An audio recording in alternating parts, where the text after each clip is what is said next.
হাসিনার নির্দেশেই জুলাইয়ে আহতদের চিকিৎসায় অবহেলা হয়। ট্রাইব্যুনালে সাক্ষী ইমরান, চলছে দ্বিতীয় দিনের সাক্ষ্য গ্রহণ।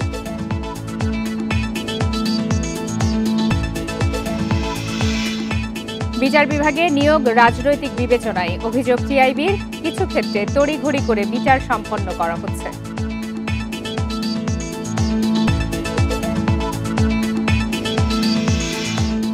জুলাই সনদে স্বাক্ষর করতে প্রস্তুত বিএনপি, জানালেন সালাউদ্দিন।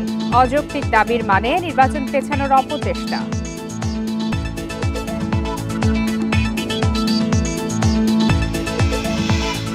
যুদ্ধবিমান বিধ্বস্তের 12 দিন পর খুলেছে মাইলস্টোন। স্কুলে ক্লাস শুরু বুধবার, শিক্ষার্থীদের ট্রমা কাটাতে চলছে কাউন্সেলিং।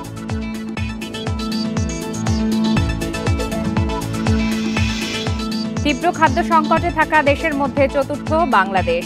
অপুষ্টির শিকার 10% বেশি মানুষ, জাতিসংঘের প্রতিবেদন।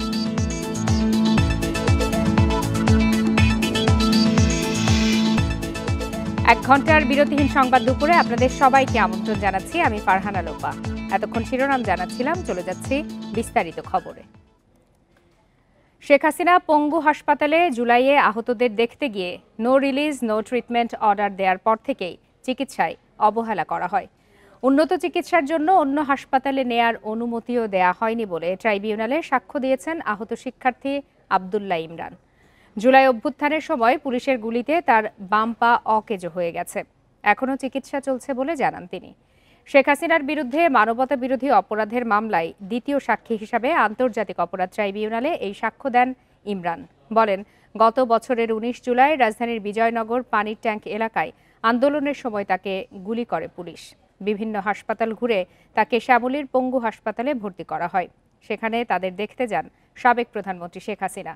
এর আগে রবিবার মামলায় প্রথম সাক্ষ্য দেন 5 আগস্ট যাত্রাবাড়িতে পুলিশের গুলিতে নাক মুখ হারানো খোকন চন্দ্র বর্মন।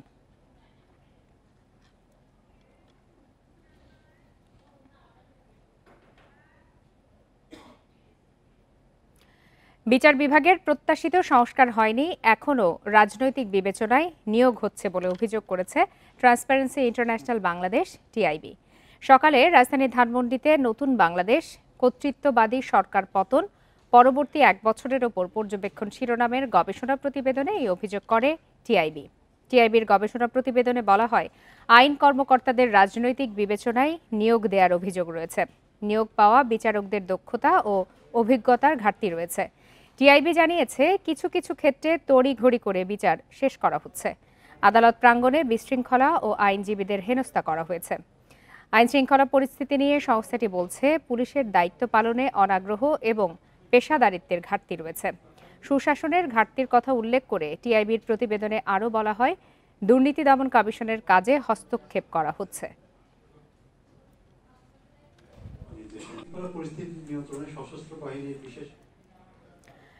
কোটা নিয়ে শিক্ষার্থীদের আন্দোলনের শুরু যেই আদালতের রায় ঘিরে 1 বছরে সেই বিচারাঙ্গনে কতটা পরিবর্তন হলো? গণঅভ্যুত্থানের আকাঙ্ক্ষা পূরণে সবাই কি ন্যায় বিচার পাচ্ছেন? এসব প্রশ্নের উত্তরে আইন কর্মকর্তা ও সাধারণ আইনজীবীরা মিশ্র প্রতিক্রিয়া জানিয়েছেন। স্বাধীন বিচার বিভাগের জন্য সরকারের উদ্যোগের প্রশংসা করেছেন সবাই। আওয়ামী লীগ সরকার পতনের 2 দিন পর 10 আগস্ট সুপ্রিম কোর্টে ছাত্র জনতার বিক্ষোভের মুখে পদত্যাগ করেন তৎকালীন প্রধান বিচারপতি ও আপিল বিভাগের 5 বিচারপতি। হাইকোর্টে বিতর্কিত 12 বিচারপতিকে পাঠানো হয় ছুটিতে, রদবদল করা হয় অধস্থান আদালতের কয়েকশো বিচারককে। সব ধরনের প্রভাবমুক্ত স্বাধীন বিচার বিভাগ প্রতিষ্ঠায় আলাদা সচিবালয় সহ নানা উদ্যোগ নেয় সরকার। প্রথমবার আইন করে পরীক্ষার মাধ্যমে নিয়োগ হচ্ছে হাইকোর্টের বিচারপতি। মামলা জট ও ভুয়া মামলা কমাতে সংস্কার হয়েছে বিভিন্ন আইন। জাস্টিস সিস্টেমের মধ্যে পলিটিক্স ঢুকে গিয়েছিল, আমাদের জুডিশিয়ারিতে এই মুহূর্তে পলিটিক্সটা খুব ওইভাবে কাজ করছে। ক্রিমিনাল প্রসিডিউর কোডের 173A এই অ্যামেন্ডমেন্টটা নিয়ে আসা হলো যে একটা মামলা হওয়ার পরে 15 দিনের মধ্যে একটা প্রিলিমিনারি রিপোর্ট দিয়ে যাদের কোনোই সংশ্লিষ্টতা পাওয়া যাচ্ছে না তাদেরকে বাদ দিয়ে দেওয়া হবে। অভ্যুত্থানের মাত্র 1 মাসের মধ্যে নতুন প্রসিকিউশন টিম নিয়োগ দিয়ে শেখ হাসিনা সহ মানবতা বিরোধী অপরাধের অভিযুক্তদের বিচার শুরু করে সরকার। ডিসেম্বরের মধ্যে বেশ কয়েকটি মামলার রায়ের আশায় রাষ্ট্রপক্ষ। যেগুলো প্রত্যেকটা মানুষ দেখেছে, যেগুলোর আহত নিহতরা এখনো হাসপাতালে, তাদের চিকিৎসা চলমান আছে, এরকম একটা তাজা এভিডেন্সের বিচার এখন হচ্ছে। এই ট্রাইব্যুনাল হওয়ার পরে যতগুলো প্রশ্ন ডিফেন্স থেকে অথবা আওয়ামী লীগ থেকে তোলা হয়েছে সবগুলোই কিন্তু প্রসিকিউশনের বিরুদ্ধে। বিচারক নিয়ে কোনো প্রশ্ন তোলার সুযোগই তারা পায়নি। এটাই হলো এই ট্রাইব্যুনালের সবচেয়ে বড় নিরপেক্ষতা। তবে এত কিছুর পরও বিচার বিভাগের প্রতি জনগণের আস্থা ফেরেনি, বিচারকরা নির্ভয়ে কাজ করতে পারছেন না বলে অভিযোগ অনেক আইনজীবীর। বিচারকরা স্বাধীনভাবে বিচার করতে পারবে এই কথা কেউ বলতে পারবে না, এবং যার কারণে কিন্তু বিচারের ক্ষেত্রে আমরা অবিচার দেখছি। অনেক সময় হাজার হাজার লক্ষ লক্ষ মনো সরকারই বলছে এগুলো মিথ্যা মামলা, কিন্তু আমরা আদালতে আসলে আমাদের জামিন হচ্ছে না। আইনজীবীরা বলছেন, ন্যায় বিচার প্রতিষ্ঠার সব বাধা দূর করতে না পারলে প্রশ্নবিদ্ধ হবে এই গণ অভ্যুত্থান। Zahidul Bashar, independent news, Dhaka. জুলাই গণ অভ্যুত্থানের বীর শহীদ মীর মাহফুজুর রহমান মুগ্ধের স্মৃতি সংরক্ষণে মুগ্ধ মঞ্চ আনুষ্ঠানিক উদ্বোধন করা হয়েছে। এ বিষয়ে আরও বিস্তারিত জানাতে এই মুহূর্তে উত্তরা থেকে যোগ দিয়েছেন সহকর্মী আদিলুর রহমান। আদিলুর রহমান, আজ তো শহীদ মুগ্ধ মঞ্চের উদ্বোধন করা হয়েছে এবং আমরা আপনার মাধ্যমে দেখেছি যে দলমত নির্বিশেষে সবাইকেই মোটামুটি এখানে আমন্ত্রণ জানানো হয়েছিল। সর্বশেষ সার্বিক অনুষ্ঠান কেমন চোখে পড়লো এবং শেষ পর্যন্ত সবাই কারা কারা উপস্থিত ছিলেন উল্লেখযোগ্য?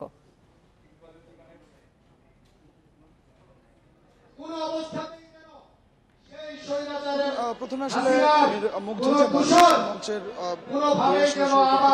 আজকে আনুষ্ঠানিকভাবে এই মঞ্চটি উদ্বোধন করা হয়েছে, যেটি আসলে এখানকার যারা আয়োজক আছেন তাদের কাছ থেকে যেটা জানতে পেরেছি যে 4 মাস চেষ্টা করে তারা এই যে শহীদ মুগ্ধ যে মঞ্চ, সেই মঞ্চটি তারা ডিজাইন করেছেন এবং সেই মঞ্চের কাজ শেষ করার পরে আজকে মূলত আনুষ্ঠানিক যে উদ্বোধন, সেই উদ্বোধনটি করা হয়েছে। আমি আপনাকে একটি বিষয় একটু বলে রাখি যে এখানে আসলে আগে যেটি ছিল সেটি হচ্ছে যে এটি পরিচিত মূলত হচ্ছে রবীন্দ্র সরোবর নামে এবং রবীন্দ্র মঞ্চ নামে পরিচিত ছিল উত্তরার এই জায়গাটি। আজকে থেকে এটি শহীদ মীর মুগ্ধ মঞ্চ নামে পরিচিত হবে। এখানে আগের যে মঞ্চটি ছিল সেখানে কিছুটা পরিবর্তন আনা হয়েছে। আমরা দেখতে পাচ্ছি যে এই মঞ্চের দুই পাশে উত্তরা এলাকায় যেসব মানুষ শহীদ হয়েছেন জুলাই আগস্ট যে আন্দোলনে অভ্যুত্থানে যারা শহীদ হয়েছেন তাদের তালিকা করা হয়েছে এবং একই সাথে আমরা দেখতে পাচ্ছি যে এই মঞ্চের পাশে যে 9টি দফা দেওয়া হয়েছিল সেই 9 দফা 9টি যেটিকে স্তম্ভ হিসেবে বলা হচ্ছে সেটি দেওয়া হয়েছে এবং পরবর্তী পাশাপাশি শহীদ মুগ্ধের যে পানি লাগবে, পানি দুই পাশে প্রতীকী পানির বোতল রাখা হয়েছে এবং একই সাথে এই যে শহীদ মীর মুগ্ধ যে মঞ্চ, এই মঞ্চে সব সময় বিশুদ্ধ পানির ব্যবস্থা করা হয়েছে। এখানে যে কেউ বিনামূল্যে পানি খেতে পারবে। এটি মূলত আসলে হচ্ছে এই মঞ্চের যে ডিজাইন, সেই ডিজাইনটি আসলে করা হয়েছে। এই মুহূর্তে আমরা মঞ্চে যেটি দেখতে পাচ্ছি যে এই অঞ্চলে অর্থাৎ উত্তরা এলাকাতে যারা এই জুলাই আগস্ট অভ্যুত্থানে যারা অংশ নিয়েছিলেন তারা কথা বলছেন এবং একই সাথে যারা শহীদ হয়েছিলেন সেই শহীদ পরিবারের সদস্যরা স্মৃতিচারণ করছেন। তা এর আগে মূলত যে মূল যে পর্বটি, সেই পর্বটি হয়েছে এখানে শহীদ মীর মুগ্ধ মঞ্চ উদ্বোধন করা হয়েছে। এখানে মৎস্য প্রাণী সম্পদ বা মন্ত্রণালয়ের যিনি উপদেষ্টা ফরিদা আক্তার, তিনি এখানে কথা বলেছেন। এনসিপির জ্যেষ্ঠ সিনিয়র সদস্য সচিব তাসনিম জারা তিনি কথা বলেছেন। এর পাশাপাশি আমরা দেখতে পেয়েছি যে এখানে জামায়াতে ইসলামের প্রতিনিধি তিনি এখানে উপস্থিত ছিলেন। তবে বিএনপির সিনিয়র যুগ্ম মহাসচিব রুহুল কবির রিজভী তার এখানে আসার কথা ছিল, তবে তিনি ব্যক্তিগত কারণে এখানে আসতে পারেননি। তবে এখানে বিভিন্ন রাজনৈতিক দলের যারা প্রতিনিধি আছেন তার সবাইকেই আসলে আমন্ত্রণ জানানো হয়েছে। তবে প্রত্যেকেই যেটি বলেছেন সেটি হচ্ছে যে মীর শহীদ মুগ্ধ যে মঞ্চটি এখানে আসলে করা হয়েছে এজন্য ঢাকা উত্তর সিটি কর্পোরেশনকে তারা ধন্যবাদ জানিয়েছেন এবং বলছেন যে এই যে মীর মুগ্ধ যে মঞ্চটি, শহীদ মীর মুগ্ধ মঞ্চের আনুষ্ঠানিক উদ্বোধন করা হয়েছে। উদ্বোধনী অনুষ্ঠানের সার্বিক খবরাখবর জানাচ্ছিলেন সহকর্মী আদিলুর রহমান। এবার জুলাই অভ্যুত্থান নিয়ে প্রতিবেদন।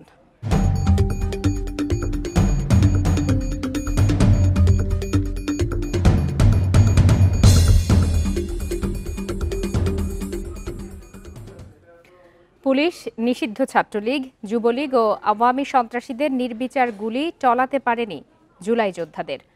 স্বৈরশাসনের বিরুদ্ধে গণ অভ্যুত্থানে রাজপথে নেমে আসে সকল শ্রেণী পেশার মানুষ।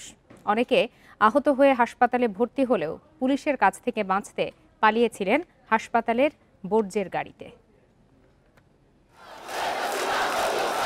1 জুলাই থেকে শুরু হওয়া কোটা আন্দোলন 16 জুলাইয়ে রূপ নেয় গণঅভ্যুত্থানে। লাখো মানুষের ভিড়ে 3 আগস্ট কেন্দ্রীয় শহীদ মিনার পরিণত হয় জনসমুদ্রে। উঠে আসে দফা 1, দাবি 1, খুনি হাসিনার পদত্যাগ। অভ্যুত্থানের মুখে 5 আগস্ট ভারতে পালিয়ে যায় স্বৈরাচার শেখ হাসিনা। স্বৈরশাসনের অবসান ঘটলেও রয়ে গিয়েছে ক্ষত। মোহাম্মদপুরের বাসিন্দা বিল্লাল হোসেন। ফ্যাসিবাদী সরকারের বিরুদ্ধে লড়াইয়ে আহত হন তিনি। হাসপাতালে ভর্তি হলে সেখানেও হানা দেয় হাসিনার অনুগত বাহিনী। প্রাণ বাঁচাতে পালিয়েছিলেন হাসপাতালের বর্জ্যের গাড়িতে। আমার যে পায়ে বুলেট আঘাতপ্রাপ্ত হয়েছে, আমার ওই খেয়ালই নাই। আমার শুধু খেলা একটা ফেসিস্টের বিদায় কখন হবে। এখানে প্লাস্টার করলো, প্লাস্টার করার পর হঠাৎ করে এক ওয়ার্ড বয় আসলো, ভাই এখানে তো 8টা গাড়ি চলে আসছে, পুলিশের ডিবির আপনাদের গ্রেপ্তার করবে। তখন আমাদের ভিতরে আতঙ্ক ছিল। তখন আমার সহযোদ্ধা আমাকে ময়লার গাড়িতে নিয়ে পরে হাসপাতালের পিছনের গেট থেকে আমাকে বাইর করে দেয়।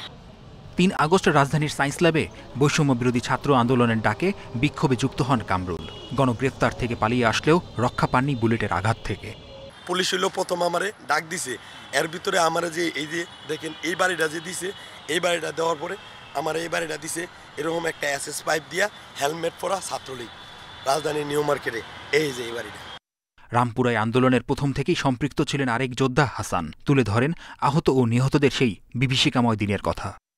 হঠাৎ করে আইসেই তারা মানে উদ্দেশ্যহীনভাবে আমাদের উপরে ফায়ার শুরু করলো এবং ফায়ারের সময় তারা বলতেছিল যে আজা আজা আজা এরকম করে হিন্দিতে কথা বলতেছিল আমাদের সাথে। এবং যখন ফায়ারটা করতেছিল একদম কাউকে দেখে না বা টার্গেট না করে, 1 বাই 1 ওরকম করে না, একদম অচেতন অবস্থা এইভাবে একের পর এক ফায়ার করতেছিল। শততরুণের আত্মত্যাগের এই নতুন বাংলাদেশে যোদ্ধাদের দাবি শহীদদের বিচার ও নিরাপদ ভূমি। মেহেদী হাসান, ইন্ডিপেন্ডেন্ট নিউজ, ঢাকা। জুলাই সনদে যে কোনো সময় স্বাক্ষর করতে বিএনপি প্রস্তুত রয়েছে বলে জানিয়েছেন দলটির স্থায়ী কমিটির সদস্য সালাউদ্দিন আহমেদ। জুলাই সনদ নিয়ে বিএনপির সর্বোচ্চ সহযোগিতা দিয়েছে বলেও জানান তিনি। সোমবার গুলশানের নিজ বাসায় এসব কথা জানান সালাউদ্দিন আহমেদ। বলেন, প্রস্তাবের মধ্যে যদি কেউ অযৌক্তিক কিছু বলে তাহলে ধরে নিতে হবে। নির্বাচনকে বিলম্বিত করার পাঁয়তারা চলছে। তিনি বলেন, 6টি সংস্কার কমিশনের 19টি মৌলিক বিষয়ে আলোচনা হয়েছে ঐক্যমত্য কমিশনে। এর মধ্যে 7টিতে ভিন্ন মত জানিয়েছে বিএনপি, 12টিতে একমত। জুলাই জাতীয় সনদের খসড়া সব রাজনৈতিক দলের কাছে পাঠানো হয়েছে। 30 তারিখেই কিছু সংশোধন সহ বিএনপির পক্ষ থেকে জবাব দেওয়া হয়েছে বলেও জানান সালাউদ্দিন আহমেদ। কাল জুলাই ঘোষণা পাঠ অনুষ্ঠানে বিএনপি এখনও আমন্ত্রণ পায়নি বলেও দাবি করেন বিএনপির এই নেতা। আমরা কিছু কিছু নোট অফ ডিসেন্ট দিয়ে একমত হয়েছি এবং 12টিতে সরাসরি আমরা একমত হয়েছি সংস্কার কমিশনের রিপোর্টে। এই দাঁড়ালো 19টা, তারপরে পুলিশ কমিশনের বিষয়টি তো বললাম, সেটা সহ 20টা। এখন যে 7টিতে আমরা নোট অফ ডিসেন্ট দিয়েছি সেটা খুবই সামান্য মত পার্থক্য। এখানে বলা হয়েছে যদি আমরা ম্যান্ডেট প্রাপ্ত হই তাহলে আমরা এই নোট অফ ডিসেন্ট অনুসারে আমরা আমাদের সংস্কারগুলো সম্পন্ন করব। 5 আগস্ট ঘিরে আতঙ্কের কোনো কারণ নেই, বরাবরের মতোই সতর্ক আছে সরকার, এমন মন্তব্য করেছেন স্বরাষ্ট্র উপদেষ্টা জাহাঙ্গীর আলম চৌধুরী। সকালে স্বরাষ্ট্র মন্ত্রণালয়ে আইনশৃঙ্খলা বাহিনীর সঙ্গে আলোচনা শেষে এই মন্তব্য করেন তিনি। উপদেষ্টা বলেন, আইনশৃঙ্খলা কাঙ্ক্ষিত মাত্রায় পৌঁছাতে পারেনি, তবে সরকার সর্বোচ্চ চেষ্টা করে যাচ্ছে। মব আগের চেয়ে কমেছে বলেও জানান উপদেষ্টা। তিনি আরও বলেন, নির্বাচন সামনে রেখে আইনশৃঙ্খলা বাহিনী সজাগ রয়েছে। নির্বাচনে কে অংশ নেবে বা নেবে না তা নির্বাচন কমিশনের সিদ্ধান্ত। নির্বাচনে যথাযথ দায়িত্ব পালন করবে আইনশৃঙ্খলা বাহিনী। এক প্রশ্নের জবাবে তিনি বলেন, যে দল বেশি দুর্বল তাকে বেশি নিরাপত্তা দেওয়া হচ্ছে।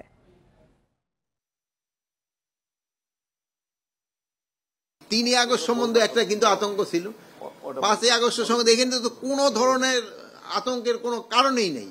আল্লাহ দিলে সব কিছু, সব প্রোগ্রাম হবে এবং সব ভালোভাবে হয়ে যাবে আল্লাহ দিলে। উত্তরায় যুদ্ধ বিমান বিধ্বস্তের 12 দিন পর খুলল মাইলস্টোন স্কুল অ্যান্ড কলেজ।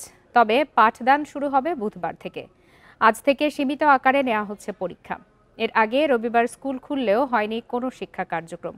ওই দিন নিহত ও আহতদের জন্য দোয়া এবং শোক অনুষ্ঠানে অংশ নেন শিক্ষার্থীরা। মাইলস্টোন কলেজের অধ্যক্ষ মোহাম্মদ জিয়াউল আলম বলেন, ক্লাস 2, 3 ও 4 এর শিক্ষার্থীরা এখনও ট্রমাটাইজড। যেসব শিক্ষার্থী ট্রমার মধ্যে আছে তাদের কাউন্সেলিং চলছে। অভিভাবকদেরও কাউন্সেলিংয়ের আওতায় আনা হয়েছে। আগামী 3 মাস কাউন্সেলিং চালানো হবে বলেও জানান তিনি। স্বাস্থ্য মন্ত্রণালয়ের দেয়া সবশেষ তথ্য অনুযায়ী মাইলস্টোনে যুদ্ধবিমান বিধ্বস্তের ঘটনায় নিহত হন অন্তত 34 জন, যার অধিকাংশই শিশু।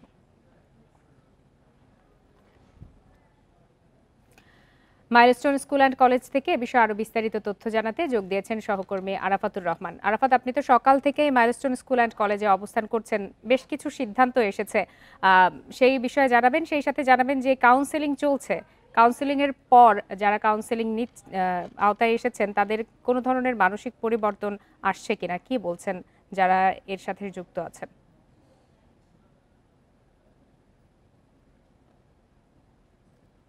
প্রথম বিষয় হচ্ছে যে আসলে মাইলস্টোন স্কুল ও কলেজ কিন্তু পাঠদান শুরু হয়নি।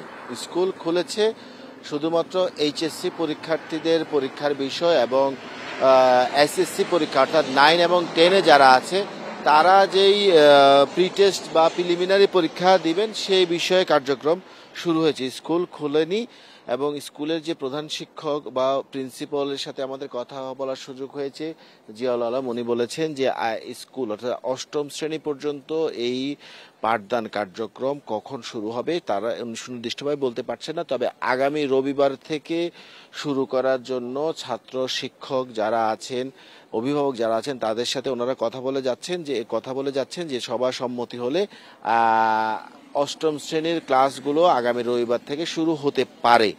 আর এখনো পর্যন্ত 9, 10 বা ইন্টারের যে ক্লাস সেই ক্লাসগুলো শুরু হয়নি। প্রথম দিনে তারা এই স্কুল খুলে শুধুমাত্র যারা ছাত্রছাত্রী ছিলেন তারা যেন ক্যাম্পাসটাকে ঘুরে দেখতে পারে সেই ব্যবস্থা ওনারা করেছেন এবং এই ব্যবস্থা আরও কিছুদিন থাকবে বলে ওনারা জানাচ্ছেন, ওনারা সুনির্দিষ্ট কোনো সময় বলেননি। দ্বিতীয় বিষয় হচ্ছে যে কাউন্সেলিং এর বিষয়ে আমরা দেখতে পাচ্ছি যে এখানে বেশ বড় সড়ো আকারে কাউন্সেলিং চলছে। বিমান বাহিনী, স্বাস্থ্য অধিদপ্তরের মানসিক স্বাস্থ্য institute, Bangladesh medical university, BRAC বিশ্ববিদ্যালয়, প্রথম আলো ট্রাস্ট এবং এই কলেজের যে সাইকোলজি ডিপার্টমেন্ট, ওই ডিপার্টমেন্টের শিক্ষকরা আলাদা আলাদাভাবে এই কাউন্সেলিং এর কাজগুলো করছেন। আমরা এখানে 3-4টি কাউন্সেলিং এর বুথ দেখতে পেয়েছি এবং ওখানে দেখেছি যে ছোট বাচ্চা থেকে শুরু করে অভিভাবক তাদেরকে আলাদা একেবারে ডেডিকেটেড সময় দেওয়া হচ্ছে তাদের কথা শোনার জন্য, তাদের কষ্ট শোনার জন্য। এবং আমরা দেখেছি ওনারা বলেছেন যে বৃহস্পতিবার থেকে এই কাউন্সেলিং কার্যক্রমটাকে আরও একটু বড় আকারে অর্থাৎ সবাই একসাথে বসে আরও একটু বড় আকারে করা যায় কিনা সেই হিসেবে কাজ চলছে। আর যারা আহত আছেন, যাদের এখনো আহতর শারীরিক ক্ষত রয়েছে, তারা কেউ যদি আবার ডাক্তারের কাছে যেতে চাচ্ছেন তখন বিমান বাহিনীর তরফ থেকে তাদেরকে হাসপাতাল পর্যন্ত নিয়ে যাওয়া হচ্ছে। এখনো পর্যন্ত সর্বশেষ তথ্য আমরা যতটুকু জেনেছি 27 জন স্টুডেন্ট এখনো পর্যন্ত মারা গেছেন। গার্ডিয়ান আছেন 3 জন, শিক্ষক 2 জন, একজন আয়া এবং 48 জন শিক্ষার্থী এখনো দেশের বিভিন্ন স্থানে হাসপাতালে চিকিৎসাধীন আছেন। জানাচ্ছিলেন সহকর্মী আরাফাতুর রহমান। নন এমপিওভুক্ত শিক্ষকদের সমস্যা সমাধানে ব্যবস্থা নেয়া এবং সব শিক্ষা প্রতিষ্ঠানকে পর্যায়ক্রমে জাতীয়করণের প্রস্তাব দিয়েছে জামায়াতে ইসলামী। সকালে সচিবালয়ে শিক্ষা উপদেষ্টা সিআর আবরারের সাথে বৈঠকে এই দাবি জানান দলটির সিনিয়র নায়েবে আমির অধ্যাপক মুজিবুর রহমান। সর্বস্তরের প্রতিনিধি থাকা দরকার, যেমন ইউনিভার্সিটি, কলেজ, তারপরে মাদ্রাসা, সব ধরনের প্রতিনিধি নিয়ে একটা সুন্দর কমিটি করে একটা জাতির জন্য কল্যাণকর, যাতে বই পুস্তক আগামী দিনে ছেলেরা পড়তে পারে তার একটা ব্যবস্থা করার জন্য আমরা প্রস্তাব রেখেছি। সরকারি 7টি কলেজের জন্য প্রস্তাবিত ঢাকা কেন্দ্রীয় বিশ্ববিদ্যালয়ের 40% ক্লাস হবে অনলাইনে আর বাকি 60% ক্লাস সশরীরে হবে। সবার জন্য সুবিধাজনক স্থানে প্রস্তাবিত বিশ্ববিদ্যালয়ের মূল ক্যাম্পাস নির্ধারণ করা হবে বলে জানিয়েছেন মাধ্যমিক ও উচ্চ শিক্ষা বিভাগের ভারপ্রাপ্ত সচিব মোহাম্মদ মুজিবুর রহমান। দুপুরে সচিবালয়ের সংবাদ সম্মেলনে এসব কথা জানান তিনি। বলেন, এ বছরের মধ্যেই নতুন বিশ্ববিদ্যালয়ের অধ্যাদেশ জারি হবে। তবে এবার ভর্তি কার্যক্রম বিদ্যমান নিয়মেই হবে। কলেজগুলোর বিদ্যমান উচ্চ মাধ্যমিক অক্ষুণ্ণ থাকবে। শিক্ষা ক্যাডারের কর্মকর্তারাও কলেজগুলোতে থাকবেন। তবে পূর্ণাঙ্গ বিশ্ববিদ্যালয় হওয়ার পর নিয়ম অনুযায়ী বিশ্ববিদ্যালয় স্তরের শিক্ষক নিয়োগ দেওয়া হবে। নতুন বিশ্ববিদ্যালয়টিতে এখনকার মতো কলেজে সব বিষয় পড়াশোনা হবে না। এক বা একাধিক কলেজে স্কুল ভিত্তিক ক্লাস হবে। 7টি কলেজকে 4টি স্কুলে ভাগ করে বিশ্ববিদ্যালয়ে পাঠদান ও গবেষণা কার্যক্রম পরিচালনা করা হবে। সকল কার্যক্রম পরিচালিত হবে একাডেমিক কাউন্সিল, সিনেট ও সিন্ডিকেটের মাধ্যমে। বিশ্ববিদ্যালয়ে একজন প্রক্টর থাকবেন। এছাড়া প্রতিটি কলেজে একজন পুরুষ, একজন নারী ডেপুটি প্রক্টর থাকবেন। অর্থাৎ 7 কলেজে সর্বমোট 14 জন ডেপুটি প্রক্টর থাকবেন। মার্কিন যুক্তরাষ্ট্রের পাল্টা শুল্ক কমানোর পর ফিরতে শুরু করেছে স্থগিত হওয়া ক্রয়াদেশ। এতে দেশের রপ্তানিকারকদের পাশাপাশি যুক্তরাষ্ট্রের ক্রেতাদের মধ্যেও স্বস্তি ফিরেছে। উদ্যোক্তারা বলছেন, এক মৌসুমে কিছুটা বিক্রি কমলেও দীর্ঘমেয়াদী ব্যবসা বাড়ানোর সুযোগ রয়েছে। দীর্ঘ আলোচনার পর গত শুক্রবার বাংলাদেশের জন্য 20% পাল্টা শুল্ক নির্ধারণ করে মার্কিন যুক্তরাষ্ট্র। শুল্কের নতুন হার চীন ও ভারতের তুলনায় কম। এতে যুক্তরাষ্ট্রের বাজারে বাংলাদেশের প্রতিযোগিতা সক্ষমতা আরও বেড়েছে বলে মনে করেন সংশ্লিষ্টরা। মার্কিন বাজারে বছরে প্রায় $840 কোটি পণ্য রপ্তানি করে বাংলাদেশ, যার মধ্যে প্রায় $700 কোটি পোশাক পণ্য। পোশাক রপ্তানিকারকরা বলছেন, শুল্কের নতুন হার ঠিক করার পর ক্রয়াদেশ স্থগিত করা ক্রেতারা আবার যোগাযোগ শুরু করেছেন। তাদের আশা কোনো ক্রয়াদেশ বাতিল হবে না, বরং প্রতিযোগী চীন, ভারত থেকে বাংলাদেশে আসার ভালো সম্ভাবনা তৈরি হয়েছে। যেহেতু অন্যান্য দেশের শুল্ক একই পর্যায়ে আছে, তো বাংলাদেশের সাথে যে সম্পর্ক ছিল সেই সম্পর্ক এবং অনেক দিনের আমাদের অভিজ্ঞতা, প্রাইস সবকিছু মিলে অর্ডার চলমান থাকবে বলে আমরা আশা করি। শুল্ক নিয়ে প্রাথমিক স্বস্তি মিললেও টেকসই সুফল পেতে কূটনৈতিক অর্থনীতিতে জোর দেওয়ার পরামর্শ অর্থনীতিবিদদের। পাশাপাশি সক্ষমতা বৃদ্ধি ও পণ্য বৈচিত্র্যকরণের তাগিদ তাদের। ভবিষ্যৎ বাণিজ্য কূটনীতি বলে দিবে আসলে সেই জায়গায় বাংলাদেশ এখন যেভাবে ভূমিকা রাখতে পেরেছে, ভবিষ্যতেও সেই জায়গাটা যদি প্রতিযোগিতার জায়গাটার সক্ষমতার জায়গাটা যদি ধরে রাখতে পারে, তাহলে বাংলাদেশ একটা সার্টেন যে গেইন পাবে। রপ্তানি বাণিজ্যে ভালো করতে উৎপাদনশীলতা বাড়ানোর পাশাপাশি বন্দরে সক্ষমতা বৃদ্ধি, নিরবিচ্ছিন্ন বিদ্যুৎ ও গ্যাস সরবরাহ নিশ্চিত করার আহ্বান বিশেষজ্ঞদের। Shahid Ahmed, independent news, Dhaka. 10 লাখ টাকার বেশি মেয়াদি আমানত বা সঞ্চয়পত্র কিনতে রিটার্ন দাখিল করা বাধ্যতামূলক করেছে বাংলাদেশ ব্যাংক। এছাড়া 20 লাখ টাকার বেশি ঋণ নিতেও জমা দিতে হবে আয়কর রিটার্ন। সম্প্রতি কেন্দ্রীয় ব্যাংকের প্রজ্ঞাপনে এই নির্দেশনা দেওয়া হয়। 24টি ব্যাংক সেবার ক্ষেত্রে রিটার্ন দাখিল বাধ্যতামূলক করে সরকারি গেজেট জারি করা হয়েছে। প্রজ্ঞাপনে সব ব্যাংকে নতুন নির্দেশনা পালনে চিঠি দিয়েছে বাংলাদেশ ব্যাংক। গেজেট অনুযায়ী ট্রেড লাইসেন্স, জমি বা ফ্ল্যাট রেজিস্ট্রেশন এবং গ্যাস ও বিদ্যুৎ সংযোগ সহ বিভিন্ন কাজে রিটার্ন দাখিল করতে হবে। নির্দেশনা না মানলে সংশ্লিষ্ট কর্মকর্তা কর্মচারীদের বিরুদ্ধে শাস্তিমূলক ব্যবস্থা নেওয়া হবে বলেও জানানো হয়। ব্যাংক কর্মকর্তারা জানান, নতুন আদেশে সরকারের রাজস্ব আয় বাড়বে, তবে আমানত ও সঞ্চয়পত্র বিক্রিতে নেতিবাচক প্রভাব পড়তে পারে বলেও শঙ্কা তাদের। বৃষ্টির কারণে রাঙামাটির কাপ্তাই হ্রদের পানি বিপদসীমার কাছাকাছি পৌঁছে গেছে। বিকালে খুলে দেওয়া হবে পানি বিদ্যুৎ উৎপাদন কেন্দ্রের 16টি জলকপাট। পানি বিদ্যুৎ উৎপাদন কেন্দ্রের কর্তৃপক্ষ জানিয়েছে, কাপ্তাই হ্রদের পানি ধারণ ক্ষমতা 109 ফুট। বৃষ্টির কারণে হ্রদের পানির উচ্চতা বর্তমানে 107 ফুট। তাই বন্যা থেকে নিম্নাঞ্চল রক্ষায় বিকালে কাপ্তাই পানি বিদ্যুৎ উৎপাদন কেন্দ্রের 16টি জলকপাট দিয়ে 6 ইঞ্চি করে পানি ছেড়ে দেওয়ার সিদ্ধান্ত নেওয়া হয়েছে। এতে প্রতি সেকেন্ডে 9000 কিউসেক পানি কাপ্তাই লেক থেকে কর্ণফুলী নদীতে নিষ্কাশন করা হবে। এদিকে পানি বাড়তে থাকায় এরই মধ্যে তলিয়ে গেছে হ্রদের পাড়ে গড়ে ওঠা বিভিন্ন স্থাপনা।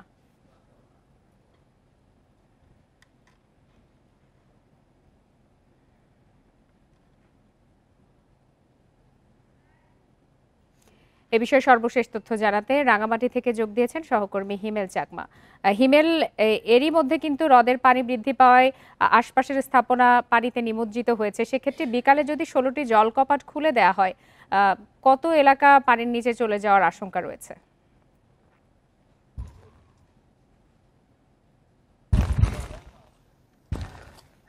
লোপা যে বিষয়টা হচ্ছে যে সর্বশেষ যে তথ্য যে আমরা যে গতকালকে এবং সকালে যে জিনিসটা আমরা জানিয়েছিলাম এবং যে কাপ্তাই জলবিদ্যুৎ কেন্দ্র কর্তৃপক্ষ যে আদেশ জারি করেছিল যে আজকে বিকাল 3টা নাগাদ তারা যে 16টি দরজা দিয়ে পানি ছাড়ার কথা সেটা তারা পরিবর্তন করেছে। সর্বশেষ যে খবরটি অর্থাৎ আজকে কোনো পানি ছাড়া হচ্ছে না, সেটা চূড়ান্ত হয়ে গেছে। তো এই বিষয়টা আমরা কাপ্তাই জলবিদ্যুৎ কেন্দ্রের যিনি ব্যবস্থাপক তার সাথে আমরা কথা বলেছি। তিনি জানিয়েছেন যে তাদের যে আজকের বিকাল নাগাদ যে সিদ্ধান্ত সেটা তারা বাতিল করেছেন। আগামীকালকে সকাল 10টায় তাদের পানি ছাড়ার কথা তারা আমাদেরকে জানিয়েছেন। তবে এখনো পর্যন্ত আমরা অফিসিয়ালি কোনো কাগজ এখনো হাতে পাইনি।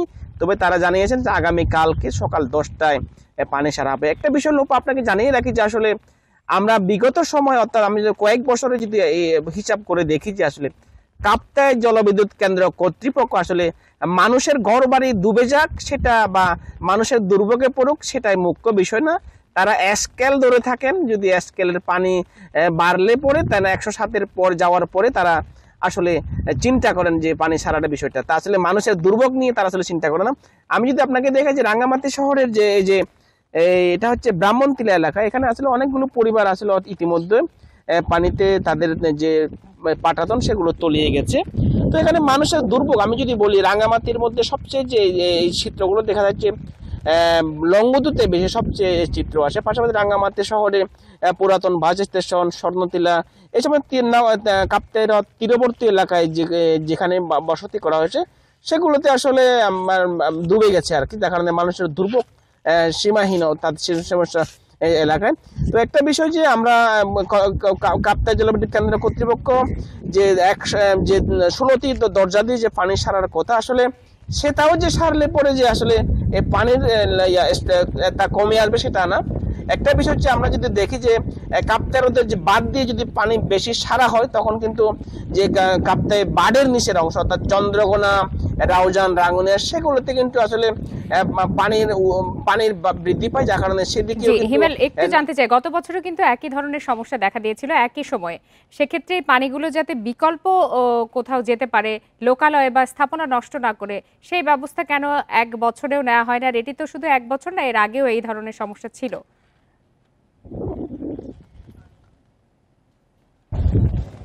আসলে লোপা যে আমরা বলি যে শুধুমাত্র যে বিষয়টা আমরা লক্ষ্য করি যে প্রতি বছর যখন শুষ্ক মৌসুম হয় তখন যে পরিকল্পনা করা হয় যে পানি যে বসতি যেগুলো করা হয় সেগুলো আসলে কোনো পরিকল্পনা মাফিক আসলে করা হয় না। প্রশাসনের কাছে যে বিষয়টা সেটা আসলে আমরা দেখি যে কোন প্রশাসনের পক্ষ থেকে আসলে এগুলো নিয়ন্ত্রণের কোনো ব্যবস্থা নেওয়া হয় না আর কি। তো এই হচ্ছে আমার কাছে রাঙ্গামাটির যে পানির সর্বশেষ অবস্থা। জানাচ্ছিলেন সহকর্মী হিমেল চাকমা। 5 দিনের ব্যবধানে আবারও তিস্তা নদীর পানি বেড়ে প্লাবিত নদী তীরবর্তী নিম্নাঞ্চল। বৃষ্টি ও উজাড়ের ঢলে লালমনিরহাটে দেখা দিয়েছে বন্যা পরিস্থিতি। পানিবন্দী হয়ে পড়েছেন 12 গ্রামের কয়েক হাজার মানুষ। তলিয়েছে বাড়িঘর, রাস্তাঘাট, ফসলি জমি। এতে ব্যাপক ক্ষতির শঙ্কায় কৃষক।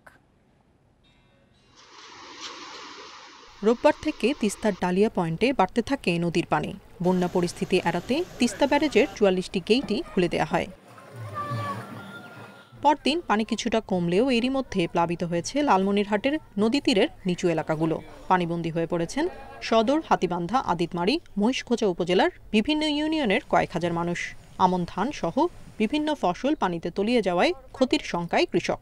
পানিবন্দী হয়ে আছি, বাছুর, গরু ও ছাগল চড়াই এগুলো নিয়ে অনেক কষ্টে আছে। রান্না বান্নার সমস্যা হইতেছে, এখন অনেক সমস্যা, কি করব এই জন্য রাস্তায় বসে রান্না করতেছে।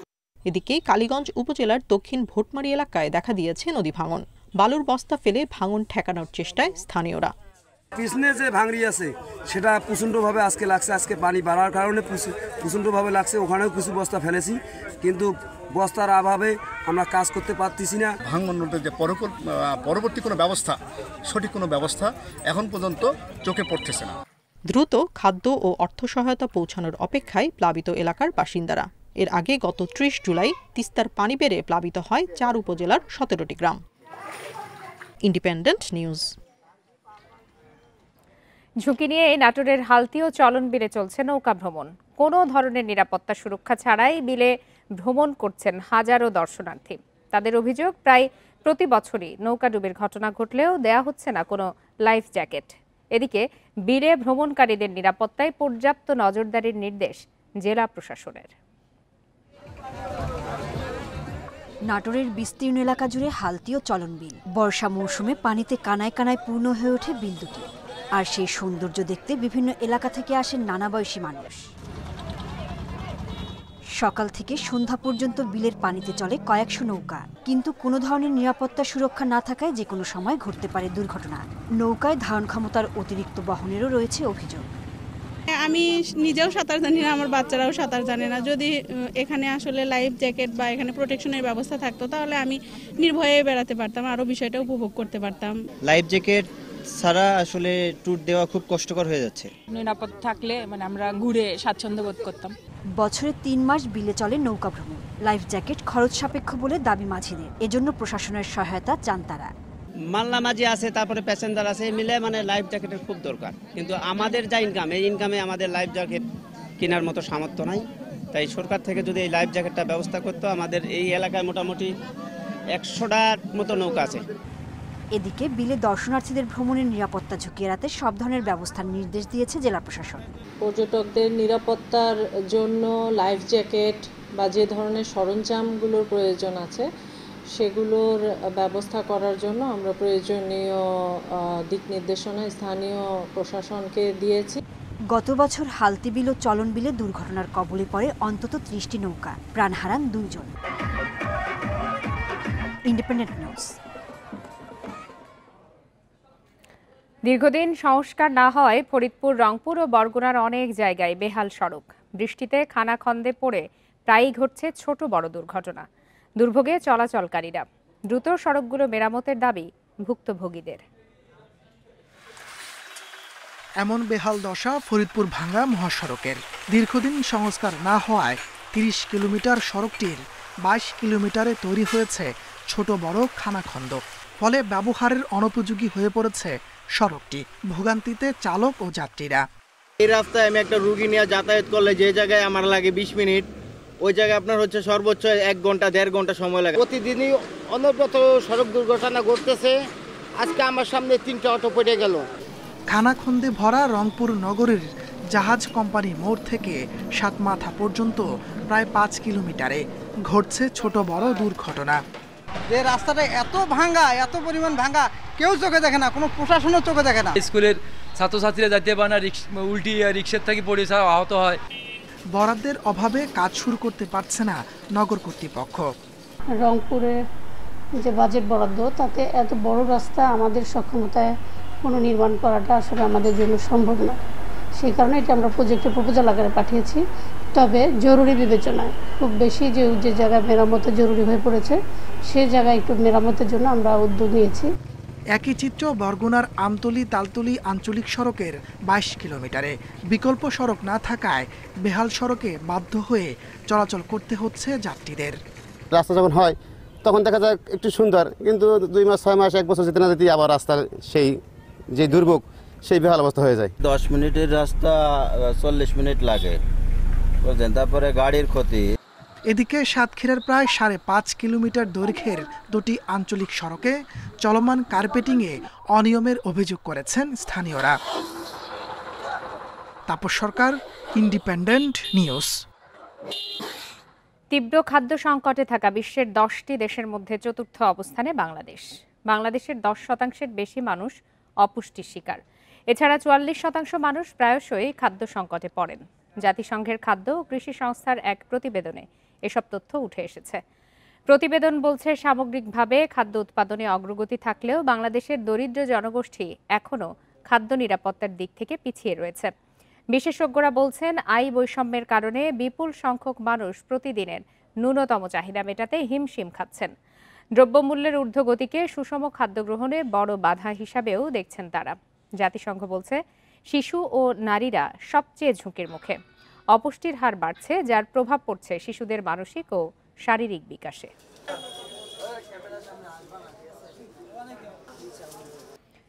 এরই সাথে শেষ করছি আজকের বিরতিহীন সংবাদ দুপুর। ইন্ডিপেন্ডেন্ট টেলিভিশনের সব খবরের আরও বিস্তারিত জানতে চোখ রাখুন ফেসবুক, ইউটিউব আর এক্সে। ধন্যবাদ এতক্ষণ সাথে থাকার জন্য।